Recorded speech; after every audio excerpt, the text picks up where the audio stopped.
السلام عليكم ورحمة الله وبركاته. halkan waa skill hub aniguna waa Maxamed. maanta waxaan rabaa inaan la wadaago qaabka supplierska Alibaba maxaa la loola gorgortamo sida ugu fiican ee aad product sample free ah ku heli kartid.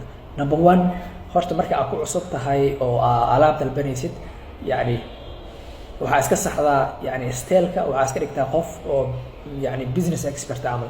number 1 waxa laga rabaa ina introduction iska bixisid su'aal ina dhaadid aniga magacaygu waxa la Maxamed waxa ka socda shirkad Hebel oo ku taala Soomaaliya waxa dalbanaa inta soo product waxa rabaa marka supplierkeeni hore xoogaa waxyaabo qaar isku faham weynay markayna supplier cusub aan raadina u baahanahay.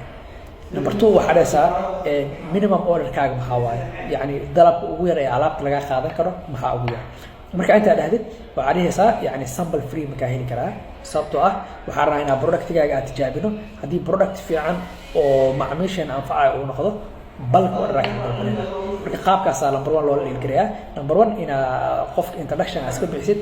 number 2 ina u sheegtid ina shirkad weyn tahay oo aad yani products badan aad qaadanaysa.